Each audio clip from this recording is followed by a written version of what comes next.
and Brian Harvey. And we will have some more folks file in here as well for lunch. Thank you all for joining us. Appreciate it. Yeah, that's very true. What do we got here? Andrew, Brian, Aaron, and Steve. There we go. And then me. I love it. Yep. Perfect. I'm definitely still at that. It happens to the best of us. Oh, all listed there. All right, well, welcome to the 1 p.m. panel. This is going to be a wide-ranging panel because we have a great plethora of backgrounds here, which we're going to get into. And what I really like about this is there is a media commonality between the four of you, but especially Steve and Aaron have a great analytics background. So if we have any analytics questions from the audience, these two are definitely going to be a great set of panels to be able to talk to and ask these questions. But Andrew, I'm going to start with you, assuming that you graduated high school. I did graduate high school. Congratulations. Well done. Thank you. Thank you. Take us through your story, your background, how you got started, and where you are now. Sure. I graduated high school and wanted to be a writer. I wrote for my student newspaper in high school and was going to go to college to pursue a print journalism degree. I did that. I went to Syracuse. And then maybe after a year there, first couple of weeks there, I started on the student radio station.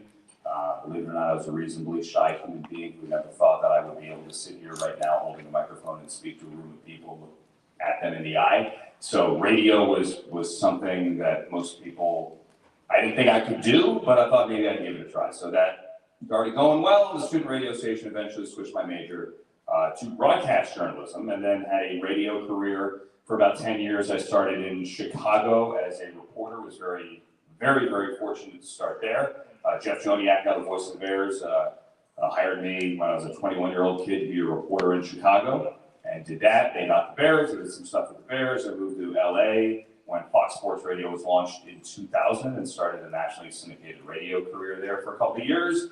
And I got on the TV side at Fox Sports Net, and then all the Fox people were DirecTV people. They launched the Red Zone channel in 2005, so we started that in 2005 for DirecTV, the original one, did that for 18 years, eventually moved to NFL Network, TV, now I do radio for the Cleveland Browns and stuff for NBC as well, so I've done a little bit in each, that's the condensed version without boring anybody. I like a little bit here, a little bit there. Yeah, very good. Brian, how about yourself? Assuming did you graduate high school? I did. Okay, good. We're 2 for 2. Yes.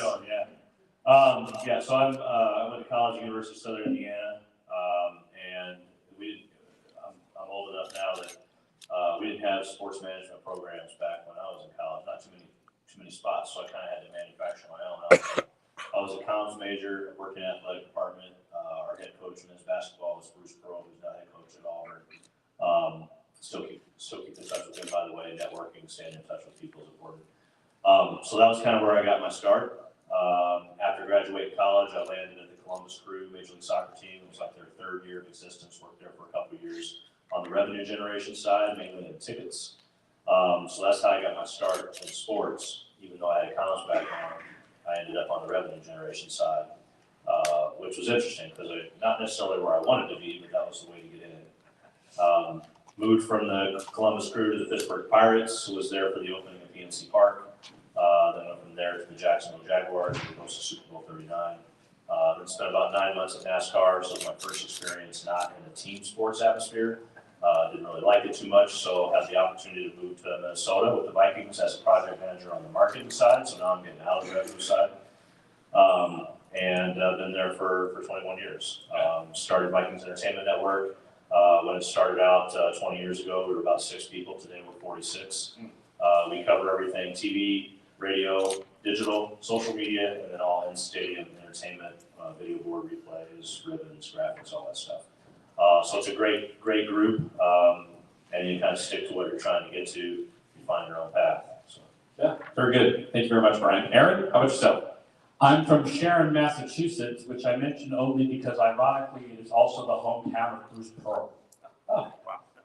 I went to Brown University. I have an economics degree, and then I went into the radio business. I was actually a radio disc jockey in Daytona Beach, Florida. Then I was doing internet work, and I started doing football analytics as a side project because nobody else was doing it. And I grew up reading Bill James and baseball and analytics people, and I loved the NFL, and I didn't know why nobody nobody was doing this for football, so I started doing it. So I started writing articles in 2003, and I had some contacts in the sports internet world, and we got out the word about what I was doing, and readership pretty quickly increased because the book Moneyball had just come out, and people were looking for analytics for different sports, and there I was. So my site, Football Outsiders, ran from 2003 to about 2023, about 20 years. I sold it at one point, got kind of run into the ground by the guys I sold it to, so I now write for a site called FTN Fantasy. That's my main home where most of my statistics and my writing lives, but I also write for ESPN. I'm a part-time writer for ESPN. I just had an article there this morning, for example. Yeah, very good. Thank you. Steve, how about yourself? I'm a high school graduate. Very good. Congrats. North Reading, Massachusetts, a couple Massachusetts people. Went to UMass Lowell for college. I was a baseball player, intended on playing baseball professionally, got to do that for 8 years. In the minors, sat in the Major League bullpen for 2 games, never got in spring training.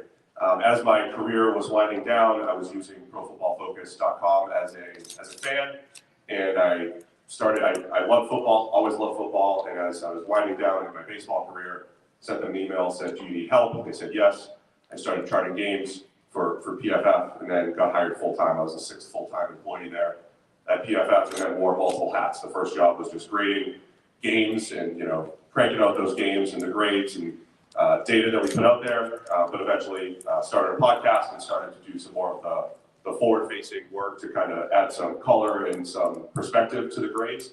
So now I'm a full-time podcaster, fast forward, 13 years later, now full-time podcaster, Check the Mic podcast, doing that and also doing some consulting for NFL and college teams on the side. So a lot of other hats that I've worn for PFF, working with NFL teams and running our video department along the way, project managing, but now just a podcaster. Just a podcaster. No, more than just a podcaster. Briefly on the PFF front, I think we all hear those 3 letters, but not everyone necessarily really understands what PFF is. Can you just kind of quickly dive into what it is and kind of why it's important to the football industry? Yeah, a crazy guy in England had this idea to grade every player on every play from a production standpoint. It turned out to be, it went from a hobby to we started doing it, or he started doing it, had some people grade these players, put out these production grades that had never really been done before, and the NFL started to take notice, and so we created content off of it, but I think more importantly, some NFL teams were like, wow, there's a data set here that we don't really have access to, so PFF started selling to every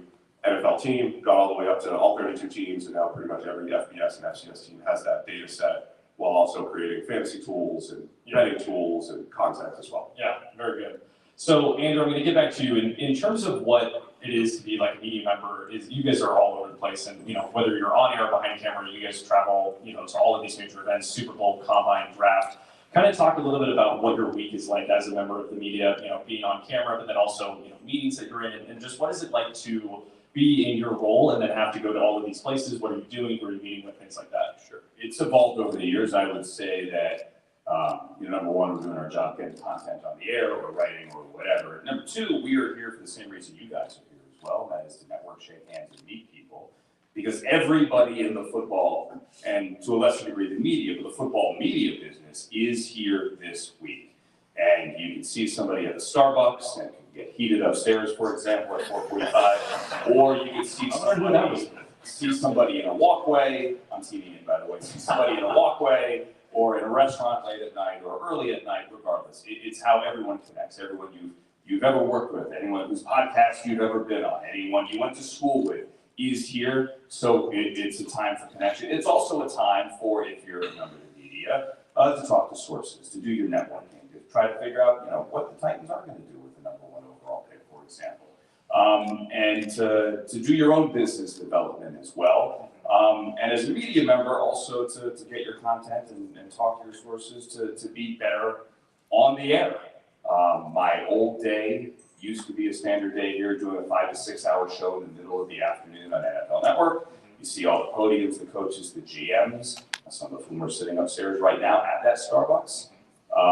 They would hit the podium, then they would come to my desk or Red Lewis's desk, and they would do their live interview. Same go for the players, Shador, Cam Ward, or Travis Hunter, or whomever, same kind of thing. So that was my routine for maybe a decade. Yeah. out of the 14 years at NFL Network. Now as a member of the Browns production team, I do their radio. We have a Browns Draft podcast. They have a daily radio program that they do in-house and simulcast on ESPN Radio there in Cleveland. So it's the same conversations. It's the same shaking hands and cultivating of sources, but it's a different thing for me. I am Cleveland focused, at least this week. Sure. Yeah, fair enough. Aaron, and this will be also for you as well, Steve, but I'd like to kind of talk to you a little bit about the ability to kind of absorb the data of football analytics and the analytics that you provide, and then how do you best recommend people actually communicate that out in the public? Because what you guys take in is obviously very complex, it's a lot of data, but then it needs to be communicated simply enough so that Andrew and I and Brian and I can actually read and understand what's going on. So kind of talk a little bit about, one, the stats that you've kind of created and have been a part of, but then also what are some of the things that you try and focus on of being able to help really communicate the stats that you are, creating and are focusing on, and then communicating that to the public? I would say succinctness is good, wit is good, putting the explanation of how it all works on a little side box away from all what you're actually writing is good, and rankings are good. People know me, DVOA is the main stat that I created that I've used for 22 years, but if I tell you that a team was at 10%, you have absolutely no idea what that means. If I tell you they were 5th, you know exactly what that means. So a lot of times using ranks rather than like getting into the nitty gritty of how stats work, it's just a lot better way to communicate your ideas to people. Yeah, very good. Steve, anything to add to that? Context, yeah, just adding context. So whether it's written or whether it's verbal, right? The succinctness is great. Love that, Aaron. I learned that a lot from working for Chris Collinsworth, right? Mhm. He used to say, "Look, I've got 7 seconds to make a point." Right? And he would research a ton of numbers, a ton of things during the week, but he might have 7 seconds to make that point quickly and at the right time in the game so that somebody gets it, right? And if he didn't, his producers are yelling out, "Okay, that's too complicated." Sure. So I think the context, and then how do you use these numbers, right? And at PFF, we ran into things where we would put up rankings and then people would misinterpret them and say, "You stupid idiots at PFF, you guys think this." And so I always took the time on the podcast to say, the number might say this, but here's how it's constructed. I have more time on the podcast, right? So here's how it's constructed. Here's how I would use it. I would never use it blindly, but here's the context behind it and how it's built. And here are the strengths and weaknesses of it. So depending on your medium, you might have to say something in 7 seconds, or you can podcast for 3 hours and, get into the weeds. So it depends on your medium. Right. Yeah, real quick. And that's what we always try to communicate doing television with advanced analytics is, let's say there was a 2.1% chance that ball was going to be caught in the corner of the end zone when it released, when it came out of the quarterback's hand. The average fan's like, "Oh, okay, that's great." But if you could tell them there hasn't been a catch in the corner of the end zone with that lower percentage since 15 years ago when so-and-so did in that game on Monday night, they go, "Oh, yeah, I got it." You've just seen something that we haven't seen in a long time. Then they have their social currency, right? So we're 2 audiences. There's the analytics crew that loves the stuff in the weeds, right? And then there's the how can I make it, to Chris's point, the easiest digestible bit that someone can take with them when they're watching. Yeah, that's very true.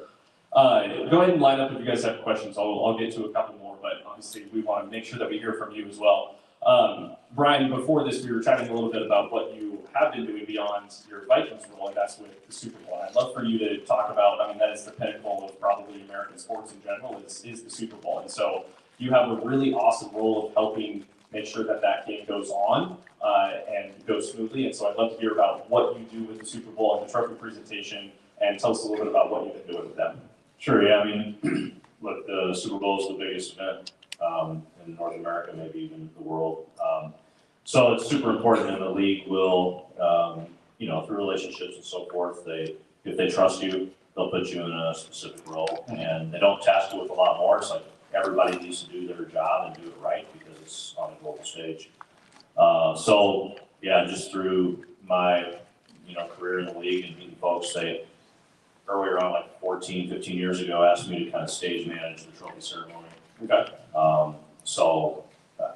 Vikings are 0 for 64, so I like to joke that I'm the only one that's held a Lombardi trophy. That's obviously No, bro.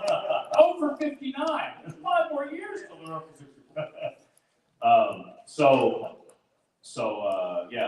I just kind of, you do it right, they keep you in the mix. So I've done that for the past 15 years. This year, actually, I didn't do it. I had some stuff to do for our organization, working for the Vikes, so I took a year off. But it's pretty cool, and people will text me, from their watching their TVs at home, and there's our. There you are. Are you wearing the headset, or what do you got? Sometimes two headsets. Yeah. And two different people you listen to. So Yeah. two different groups, not the same comms channels. Yeah, exactly. I think I saw a clip go viral about the guy working overtime doing the confetti cannon. I mean, just feeding that thing just nonstop. That was pretty cool. That would be a fun job to have. Every little thing matters. Yeah, You guys exactly. buy the confetti cannon ever? No? Gotta get a certification for that. All right, let's get to questions. Introduce yourself, where are you from, and what's the question? Hi there, my name is Doug Ames Mills. I'm from Shawnee, Kansas. And my question is, I can only imagine as being social media content people that you deal with a lot of criticism from a wide base area. What would you say your best way of handling the criticism is? Aaron's always right, so he's never been criticized for anything, I believe. You can correct me if I'm wrong on that, but Aaron, If you start getting frustrated, log off. Honestly, don't look at your mentions. Because you do start, even, I'm very practiced at this, I've done this for 20 years, been around since the beginning of Twitter, and even I'll start to go on tilt if I get criticized too much for something, and you just need to know to take a step back. Yeah, I've bought into it before. I've tried to fight back. I've learned with age. It doesn't exist if you don't look at it, And it doesn't matter as much as you think. Sometimes you see a there's a critical thing, and it's like, okay, I see that. Sometimes feedback taken, sometimes not. And then you look at it, it has like 28 views. So your brain says, oh, everybody's seeing this criticism of me, and it literally has 28 views from this person.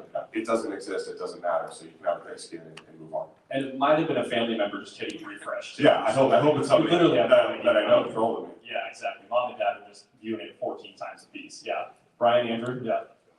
I mean, from our standpoint, we actually use social listening tools just to kind of pick up on trends, themes that are coming from them. It's very important not to really pay attention to it, but every once in a while there'll be some things to pick up on that will tell us what people are thinking, and then we can, put that into our plan. You're talking control, if you want to control messaging and narrative and make sure, that. On a personal level, if it's your personal content, as these two guys just said, turn it off. It serves no purpose in your head. It takes you down a dark road. The majority of people that will say whatever it is they're saying to you, typing with their thumbs, would never say it to you to your face. And as Steve pointed out, half of them don't get any views anyway, so don't acknowledge it.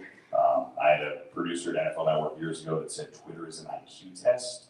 I don't know if that's, that's one way to say it, but it's just like, take a breath, step back.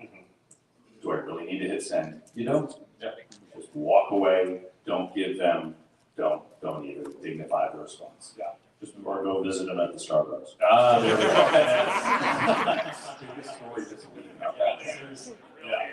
I love it. Good question. Here we go. I want to thank you all guys. I might need to turn on. Slide it up if it was. Yep, there we go. Yep. Thank you guys for being here. My name is Joshua Anderson. I'm a senior at Winona State in Minnesota. Brian, my question is for you. The Vikings recently received the #1 grade across the league for fan experience, #2 in NFLPA report cards. What does it mean to you to work for an organization like Minnesota, and how does your job impact those grades? Good question. Yeah, question. Well, first of all, it starts with ownership. The Wills have owned the team now for coming up on 20 years here this spring. And they're so committed. So when you go in and you make a presentation, hey, we should do this, we should do that, they listen to you, hear it out, what's the business sense around it, what's the business case, and if it makes sense, they say yes. They do it on the business side, they do it on the football side. I think we've seen that, for 2 decades now. So it starts with that, and then, kind of trickles down to the organization, so people know that they're supported and know that they can innovate. A lot of passion for the brand. So yeah, we got a great committed team, great facilities. People just, they know what we're trying to do. So I don't want to say like it's too serious. I mean, it's a serious business, but you feel like a family to a degree, even though you kind of, we're growing. I mean, when I first started, we were about 70 employees on the business side. Today, I think we're sitting around 235 or so. Wow. But yeah, new facilities, we got the head coach, carries the swagger that's needed. You got a data-centric, young, innovative GM who kind of brings the weather with him every day. And then, like I said, ownership. So you just got it at the top, and it just, it trickles down from there. So leadership, ownership, all that stuff is super important. The investment, we've got a great fan base. All those things lead to, just giving you the environment to, to succeed and get recognized like that. I mean, getting number one in the voice of the fan is a big deal. It's probably one of the bigger organizational accomplishments that we've had. It's really hard. I mean, around the league, 32 teams, they're all good at what they do. So you're having to hit across a lot of categories. So yeah, I think people are really, really proud of being recognized this year. Thanks for asking the question. Yeah, thank you. Let's go here. Hi, I'm Eric Krasinski. I'm from Akron, Ohio. I'm into analytics, but I think this question applies to all of you guys. I've learned from all you guys and from my informational interviews that to get my foot in the door for analytics and showing my stuff is through content, get my content out there. Yeah. And I guess I'm trying to figure out what's the best content that'll get the most attention. Is it Twitter? Is it something else? Kind of what platform or what? Yeah, what platform? Yeah. What's a good media to get the most attention? Yeah. Unfortunately, there was a great analytics community on Twitter, and it has somewhat segmented. So just sending stuff to the top couple of voices on Twitter who could then, if they like your stuff, can then magnify it to everybody, is not quite as easy as it used to be, because a lot of us have moved over to Blue Sky, and then some people are on Threads, and the whole thing is sort of segmented at this point. But even just send it to someone at PFF, send it to Kevin Cole, send it to Ben Baldwin, the well-known names of analytics Twitter. If you like this, retweet it, and all of your followers will see it, and then people will know, and people from teams follow them, and will see your stuff. That's really the best thing to do. I didn't think about sending it to individual people as a good idea. And then get on Steve's podcast. That'll really help. Yeah. No, very good. Thank you, Eric. Yes. Let's go here. So, first, I'd like to say thank you for taking the time out of your busy day. I think you might be off. Yeah. There you go. Mike's having some problems. Yeah, seriously. Here, I'll come down. I'll leave this one to you for the time being. Oh, yeah. So, my name is Keone Lavella. I'm a junior at the University studying sports management from Los Angeles, California. First, I'd like to say thank you for taking the time out of your busy day to come speak with us today. And my question for you, and it's an open question for anyone to answer, is how do you navigate the complexities of covering sensitive or controversial issues in the NFL, such as player protests or social justice movements? That's a good question. Let's turn this one. Oh, that's why. It isn't turning on. Andrew, do you want to take that one first? Yeah, my number one rule for anything, especially a sensitive topic such as that, is you want it fair, you want it both sides. The players deserve a voice, the players deserve a platform. Fans deserve a voice, fans deserve a platform. And as long as you can paint all sides of it and give the people that deserve that platform the ability to get their story out, it's better for everybody. At the same time, you also are focusing on a game, and the game's got to be the game. The game's got to be the most important thing. There are only, however, 17 regular season games played over 18 weeks. There are 272 of those, and then only 13 in the postseason. While we make the NFL a year-round event, this is an event this week. There's a bunch of people meeting in Indianapolis, and guys are running around in their shorts, right? But it is an event, and the NFL has 10 whole events all throughout the calendar. But there is plenty of real estate on that calendar to tell those stories, tell them fairly, give players and fans a voice, and I think everyone's for the good. Brian, I'd like you to touch on that too a little bit about, especially since you're from the team aspect, kind of what do you hear from ownership down, and when does the organization need to get involved? When do they not? When at what point are you kind of making those decisions? Yeah, I mean, that's a great question. I'll try to be as brief as possible with it. I mean, it's, we're kind of all part of the same, ecosystem there with the league. So we'll consult with the league, consult with ownership, consult with your executives, but essentially myself and my team, we just take direction at that point. What is the unified stance? What do we need to take? Some questions that we may ask is Does it need to be said? Does it need to be said now? Does it need to be said by you? And if the answer to those questions is yes, then we will engage. It's just a matter of like coordinating what it is that you're going to engage. And so, yeah, that's kind of in a nutshell. Yeah, okay, very good. Let's go here. How you doing? My name is Malik Munir from Owensboro, Kentucky. My question was, what were some successful strategies for engaging the audience within the niche market of sports? Yeah, I can maybe start with that one. I mean, you kind of talked about there's a secondary in your question. It all starts with audience that you're trying to reach. So as we've grown over the years, we've kind of segmented our group into two primary focuses. So that would be like the hardcore football. You know, they're following everything every day. You know, news analysis behind the scenes. So we've got a crew that focuses on that every day, and then we've got another crew that's focusing on more of your growth audiences, helmets off, lifestyle, content creators that are out there that you can partner with and so forth. So they have separate sets of goals that they're measured on and kind of evaluated against. It doesn't mean that they can't cross over and do, you know, from a production standpoint, do both of those, but they come in with a focus on that every day. That allows them not to get, you know, because what would happen earlier on is everybody was focused on football and the avid audience, and that growth audience opportunity would get deprioritized. So you have to kind of start with like, who's your audience, what are you trying to achieve, and set those out there, and then you build your plan to kind of point towards it. Measuring that growth, I think, is crucial, right? I mean, in my podcast career here, we had call management would say, hey, you know, the best podcasts are an hour long, and you guys are 2 hours. You should try an hour. And we tried an hour, and it didn't work. Like, our numbers got worse. And then they'd say, oh, you need to have guests. And here's a guest for you. And like, the guest didn't do great. So we just measured it, right? And we said, okay, we then became calibrated to like a 2.5 hour audience of hardcore fans for all 32 teams. And that was our audience, right? Because we measured it, right? And so we just kind of followed where the numbers were. Yeah. And I just want to add one more thing. So with NIL kind of coming into existence and so forth, it's kind of accelerated this a little bit, but you know, player brands they're their own media companies now, and that's only going to continue to grow. So it's really important to, you know, to kind of collaborate and work on, like it used to be back in the day. There was the league, there were the teams, there were the players, and for some reason there was this big divide between each other. You got to break down those walls, because we're all in it together. We're all trying to grow the business, an already huge business. We're all trying to grow it. So finding those ways to work together. But as far as an opportunity standpoint is concerned, like, it's going to be really interesting to watch that continue to develop over the next half decade or so, because the player brands, they really carry a lot of power. Thank you. Good question. Let's go here. Hi, my name is Charlene. I'm from Philadelphia.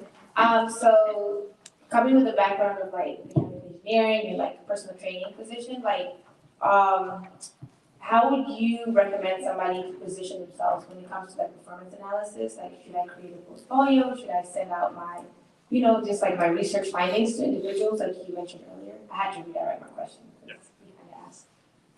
So I just want to know, from a performance and injury prevention standpoint, with analytics, how should I position myself? Aaron or Steve? Yeah. I mean, yeah, definitely, I would say send it out. I mean, I think for NFL teams as a starting point, I think they're doing a lot of that research. I think there is a great opportunity with colleges right now. They're building front offices right now. So NFL front offices have been built for years. Colleges are building front offices with general managers, with scouting departments, and I don't think injury prevention in particular is, you know, that prevalent in college. So I would package up the research and send it out. NFL teams too, but colleges, agencies, I mean, there's all sorts of different markets that are trying to keep players healthy in particular. Right, especially since agencies now represent college players as well as NFL players. Yeah. And 32 NFL clubs, and you know, there's what, over 1,000, you know, college football teams from D1 to D3, and even NAIA and all that kind of stuff. So yeah, a lot more opportunity in the quote unquote amateur space in terms of college. Yeah. And this is the perfect time for it as well right now. Yeah. Not that you could send your research out or your proposals out year round, but this is the time of the year right now, or even this week, in which teams are reevaluating what they did last year. This is universal, all 32 teams every single year. Well, we had X number of players hurt this year. Did we do something wrong? Right? We had so many soft tissue injuries. Did we do something wrong? On the league level, they analyze that. For example, injury rates on the kickoff, dynamic kickoff, right? so on and so forth. But teams are looking at that every single year to figure out, is there something we can do better to be healthier and lose fewer games to injury the coming season? Yeah, thank you. Thank you. We'll go here. Hello, Joseph Hughes from Minnesota State University Moorhead. As an analytics guy, this is kind of going towards my analytics people, but what tools and methods do you find yourself using the most in your analytical fields, and how do you deal with outliers in your data to have accuracy for your fans? That's a good question. Aaron, you want to take a stab? You have to understand the context of the outliers. I mean, like, is this something that really is going to tell me about the future, or was this just a really weird case? Like, definitely. I mean, the best advice I can give to anybody who wants to do analytics, as opposed to just sort of understand what the analytics world believes, is just to learn R or Python. Like, those are the languages that are used. All the play-by-play in the NFL is now in a publicly available package. Anybody can do analysis on it. There's charting data in there from my company, FTN. Like, it's available to anybody. I'm sure that, you know, if you want to use PFF data, there's an API that you use R, you can access that. Like, that's just the best advice I can give to anybody who wants to get into analytics. Agreed on that, and then, I mean, outliers, if the model is good enough, so to speak, the outlier is an outlier for a reason. I think everybody's gonna have them. I think the important thing, like when I try to communicate to NFL teams, is understanding what the baseline is, right? So if you're talking about, if the NFL has a 50% hit rate and you come in and you say, I can get a 70% hit rate, well, 30% are gonna miss. So they're gonna say, oh, what about this outlier and that outlier? It's like, no, focus on the 70 versus 50, right? So understand what the baseline is, tell stories off of the outlier. I always talk about telling stories with the data. I think that's always good and informative or information. But I think from a data perspective, you don't want to focus too much on them, especially if the base data is pretty strong. Thank you, guys.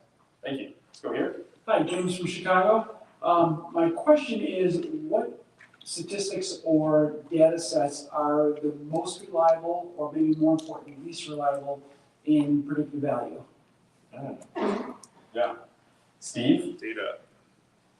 I mean, data sets, if you're talking like FTN versus PFF, I don't really have a strong opinion there. I'll tell you, NFL tackles are unreliable, right? Yes, the ones that are scored by the official scorers, yes. Yeah. Silly had like 12 tackles one game for the Browns, because the score liked them. And you should have seen them too, they were great. Yeah.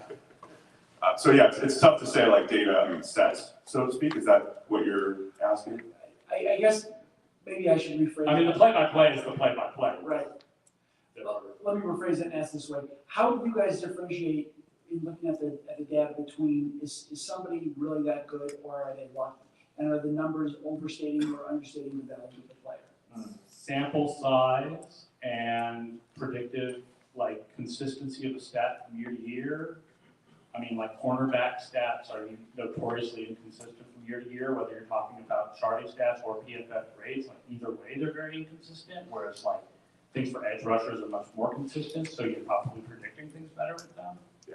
Yeah, look for stability, right? The famous one in baseball is the 3 true outcomes, right? As we know, home runs, strikeouts, and walks are very consistent year over year. Balls in play tend to fluctuate, right? So you're trying to chase the football equivalent of that. And if somebody says, oh, there's 11 moving parts on both sides, you can't do it. But there are stable metrics and stable stats within there that are consistent year to year. You just, again, have to know the positions, like what Aaron mentioned, the positions that you trust more and the positions that you're like a little bit more wary of believing in, year over year from a stability standpoint.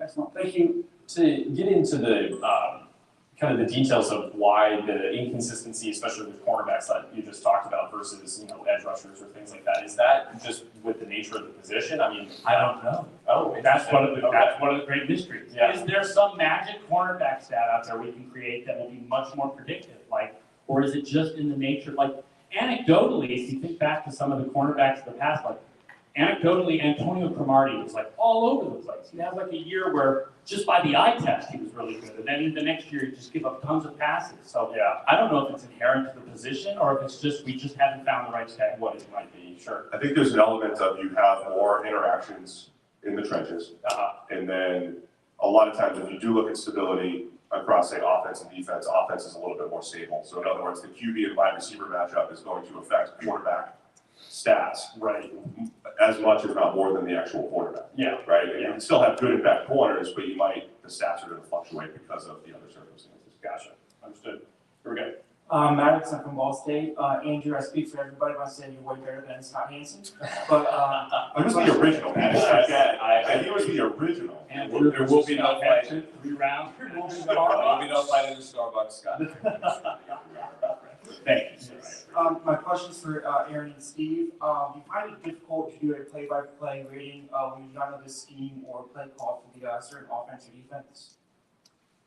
This is probably the most common question I think we had to answer at PFF, either from students, fans, teams in particular. PFF does the grading, right? They're the company that does play-by-play grading. There was never a 100% hit rate on the grading, but there's ways where we were trained to say, hey, here's what you're expecting from the front side tackle when he's down blocking the 3 technique on power. And here's a set of good, bad, and indifferent grades and what you should see. And I always say I don't know what the play call is, but once the ball snapped, I have an idea of what the player's trying to do. And every now and again, there's a gray area where this guy's like out on an island doing something completely different. And PFF always allowed the ability to say, we don't know that this is a busted protection, this is a busted coverage. We don't have to assign blame on a play if we don't know. And it kind of comes out in the wash in 1,000 graded snaps. So it's a great question. It's a common question. If the goal was 100% perfection, you would say, of course, you're missing something. But if you're going to get to 85, 90%, which is still really good across 1,000 snaps for a player in a season, I think again, it comes out in the wash and you have a general idea of what the player's trying to do. Yeah, very good. Let's go here. Hi, I'm Owen Brown from Hershey, PA. Thank you all for being here today. I really appreciate it. I have a question for Brian. So I'm thinking about VEN. Thank you for 96 questions, by the way. So what was the biggest challenge for launching and onboarding VEN within the organization? I think early on, it was maybe folks who are a little bit of tunnel vision and not necessarily seeing the bigger picture of what it could be. So we kind of schemed up a plan to just build it like brick by brick, just one piece at a time, and then all of a sudden you look around and you're like, holy cow, we've got a whole structure here that's built, and then you can't, ignore it. So I think just taking the baby steps approach to it, keeping in mind what the big picture is, but like just keeping your eye on what that next one is going to be. On the 96 questions front, there's a new one out, Tellus with Metellus, with Josh Metellus. It's kind of the next edition of it. So it was a great series this year, so check that out. Yeah. Does that answer your question? It does, thank you. Very good. Here we go. Hi, my name is Evan. I go to Emory University. The question I have for you guys, it goes for any of you. I was just curious, when presenting data to the general public, how often do you find yourself having to refrain from using certain statistics or analytics that the common fan might not be able to quantify or understand as well, and do that in order to keep fan engagement high? Well, I mean, it depends who your audience is and what the people that you're writing for want. I mean, ESPN hires me to do my thing, right? So what I write in a column is very different from what even like Benjamin Solak would write in a column, because he's going for a more broader audience, whereas I'm going for the hardcore stats people, and they kind of know that when they have me do my thing. If they wanted me to go for a broader audience, I would absolutely not give as many specific numbers and just give sort of, he's good in this, broader explanations and tie that into like scouting comments and so forth.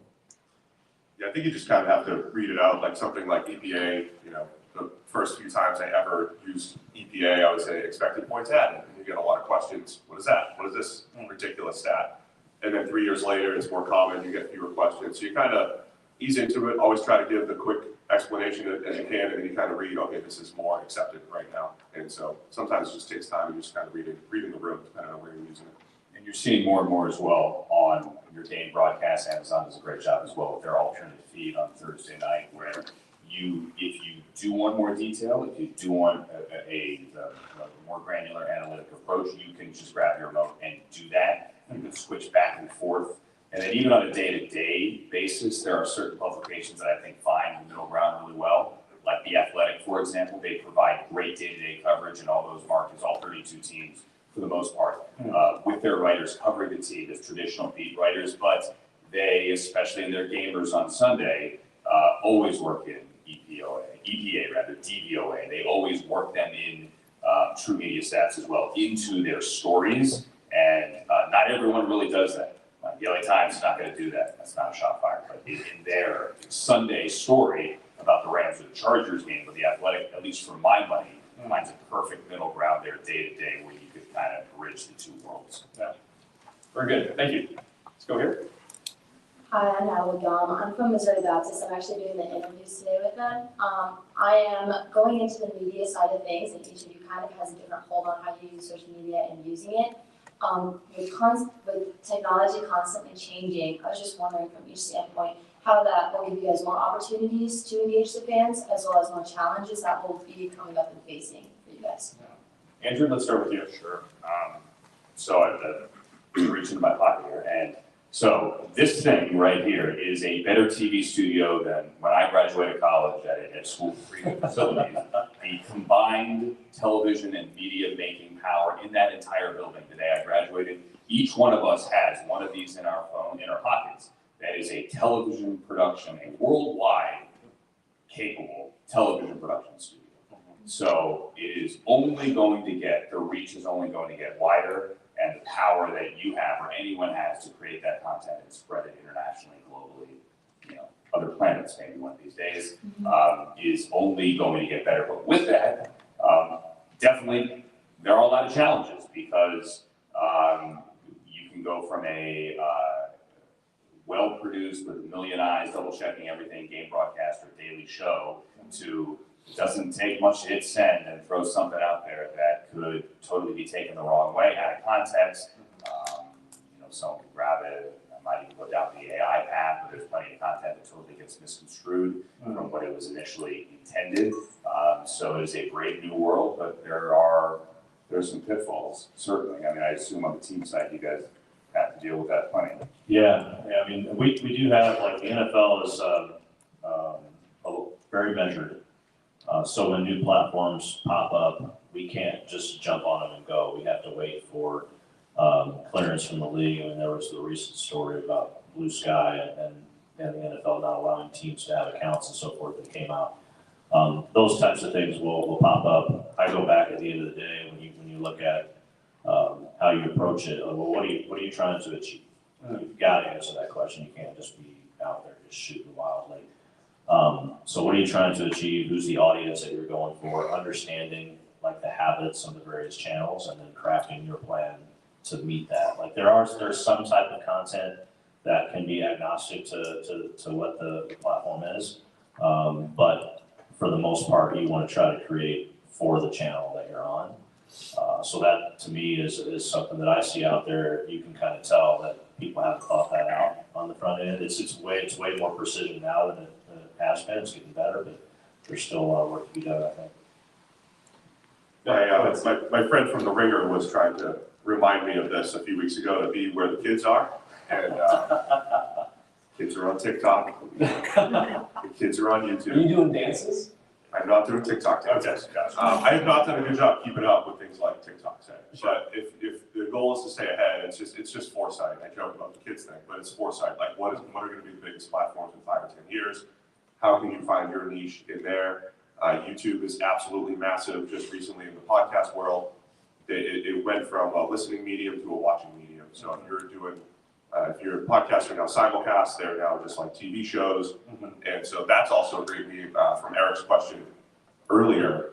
Not just the written word, you can do sharp YouTube videos to kind of tell your stories or whatever it might be. So be where the kids are, but be in the growing platforms and make sure you're up to speed on the best practices on how to use them the best. Awesome. Thank you guys so much. Very good. Thank you. Let's go here. Professor Gadena from Missouri Baptist University. She's one of my students, and I teach a digital social media class as well as a sport communications class. And we're on the topic of podcasting. I love what you just said, but with them going to experiment with creating a 5 or 10 minute podcast, what is your recipe for creating a really good, engaging podcast? Yeah, it's just funny because my podcast partner Sam and I started a podcast for a data company, and the goal was to just kind of explain the data, right? And then and again, I joke about our management, but management thought the data is the star here, right? And people just want to come in and hear about PFF, anybody can do it. We're like, no, we're like, people like us, right? We're good at this, right? And we, at one point, we had 7 different podcasts, and it's like, hey guys, look, ours is doing the best, right?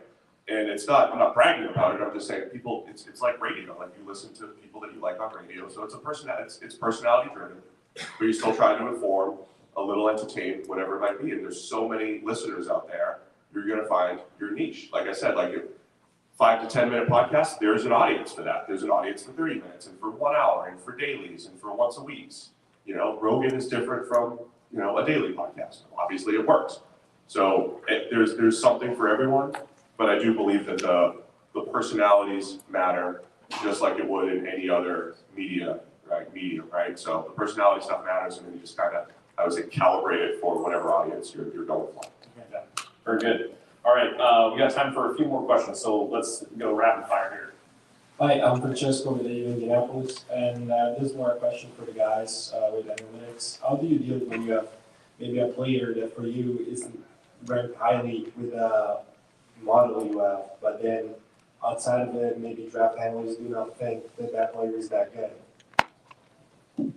Are you saying more like when the analytics agree with the outside like draft analysts? When you agree with the film people, or more thinking like when you disagree with the film people? When you disagree with the film people. You look at what you got, you go, all right, well, I could be missing something, or they could be missing something, or something in between. A good example this year is Riley Moss, who, you know, when he came back from injury, there was a lot of thought that it really lifted the Broncos defense, but if you look at sort of charting data, he was like very opposite from Patrick Surtain, who was like completely awesome this year in every way. So you look at that, you don't become adamant about it. You're not like, he's the worst cornerback in the league and that's what the stats say. You're like, isn't this interesting? I wonder what we're missing. I wonder what the people who watch the film are missing. Like, how can we sort of combine these two viewpoints and get a better picture of who this player really is? Yeah. Asking more questions, finding out the why, you know, that might elicit, like, is there something to just on-off splits for corners, even if the individual production isn't great? It might ask another question, something else that you could dig into. And then if you have like a really good draft model and it disagrees with the film, you trust the plot. And you say, all right, we'll see what happens. How do you deal when a guy is really athletic and doesn't have the production, or a guy has very good production and he's not athletic? I think you use numbers to weigh it, right? So there's like Shamar yesterday just absolutely crushed the combine just like Trayvon Walker did. Well, if you're modeling, you already have a baseline. You have a baseline of what those expectations are. If you are to me, you do it the wrong way if you just look at his athleticism and say it's just like Myles Garrett's. Therefore, he's Myles Garrett. Like there's so many other data points that should actually be weighed way higher that I don't think he's anywhere close to Myles Garrett. So I think it's just wrong to do that. So weigh it appropriately is what I would say. And I was talking about Shamar Stewart last night with the coach. There is always going to be a coach, and for somebody with his kind of athletic profile and his scores, there will be many coaches who will say, no, I can get the production out of you. You see that? I can be the one. And then the analyst to me would say, okay, let's go back through the coach's record and say, is it true or not? And if it's true, you trust it. If it's not true, then you don't trust it. And he's going to get drafted higher than perhaps some might project because of everything. Yes, it's another reason why first-round picks will almost certainly get 2, 3, 4, 5 chances because at one point that player was ranked on somebody's draft board pretty high. When they get cut free, they're going to be, no, I can be the coach to fix them and get that. Last thing real quick, sometimes you just have to know it might take 2 or 3 years for that guy, and you have to kind of bake that in because you only have a guy for 4 or 5 years on the first contract. So again, it's calculate your risk appetite for all those things. Exactly. Thank you. Let's go here. Hi, Matthew Howard with Ohio Northern University. I wonder what you guys' perspectives are on the future of analytics, especially by like coaches. As a former college kicker and punter, I'm seeing a lot less of kickers out there on 4th downs and punters on 4th downs. So just your guys' thoughts on the use of, say, Brandon Staley or someone like that that's used it a lot. Like where do you guys see that being used in the future by coaches? Hunters are people too, right? Yeah. That's what they say? Yeah, It's only gonna it's only going to increase. I mean, as teams hire more and more people, as you have more and more people in personnel positions that never play the game and they come from different backgrounds, business, economics, mathematics, whatever, you're not traditional GM, so to speak. You are one of these days, I don't think it's going to get, we're not going to see a head coach tomorrow that truly never played football, that is only an analytics guy, so to speak. But as more and more analytics people get hired into not only football, but all the other sports as well, it's only going to increase. I think it'll be a little more subtle than the fourth down thing is pretty clear. Like we see that it feels different, right? The team's going for it on 4th and 1 in their own territory. Sure. And so that's pretty blatant. I think it'll be more subtle. We see teams using more motion, right? That's like, hey, look, when teams use more motion, results are better. So teams start creeping toward a little bit more, a little bit more, a little bit more. I think we'll see more of that with formations, maybe with play calling. You might not notice it, but play sequencing. So you have big data sets right now that you can analyze to where I think there'll be some inroads made there that won't be as blatant on the broadcast side. And the changes in how front offices deal with personnel are harder to see because they're not in front of your face every Sunday. Yeah. Very good. Thank you, guys. Yep. Last 2 questions here. Hi, I'm Anthony. I'm from Miami, and I go to Florida State. I have a question for you, Aaron. I know you're an All-Pro and MVP voter, and I just want to know like how that whole process plays out and like what kind of influences like your decisions for that. I was wondering if you're going to get this question. Yeah, I'm very honored. By the way, Steve's podcast partner, Sam, is also one of the All-Pro MVP voters, and I'm very honored that they picked me 5 years ago. I was sort of the first kind of analytics person on the panel. And you get a ballot with about a week left of the season, and it just says these are the awards, these are the All-Pro positions, and please, turn in your All-Pro positions Monday and your awards on Wednesday. It's done right after the regular season. They don't want to see your ballot until the regular season is over, but you have to do it before you get to the playoffs. It doesn't include the playoffs at all. You just write down your the awards. We started this year, we do 5 for every award. So you write down your 5 guys in order and send it in. Thank you. Very good. Last question. My name is Adam Sarahan. I attend Harvard Methodist College. And Matthew sort of asked it as well about the statistics with coaches in front office. Back when Brandon Staley was, I think, the Chargers, he was the big analytics guy, always focused on that. But when you also look at like a Dan Campbell, who always goes that gut feeling, like how do you balance that between, like how do you choose one another? I think Dan Campbell is great because I think it's likely that when he was hired by Detroit, they had him sit down with analytics people, and the analytics people showed him about 4th down and all this. But he's sort of taken that aggressiveness and made it's part of his personality. Yeah. So to the point where he even occasionally now will make aggressive decisions that the models are against, but he's just like, this is my team, this is how we play, this is my mindset, I'm doing it. And I think that's great that you can have some coaches who their mindset is conservative, and some coaches who their mindset is aggressive, but it's not necessarily like he's got an analytics guy in his ear on every 4th down. Like he's making his own decisions on these things. Yeah, I think he has a foundation in the analytics though, right? He has a foundation in understanding the value of it. And then the other thing at play, the famous coach pushback is, you don't know about my right guard, you don't know about this and that. Campbell's even said, I know the strength of my team. We can run the ball, we have a great offensive line. They play 3rd down to get to 4th down. It's a team-wide strategy that sets them up so that it's not on a whim.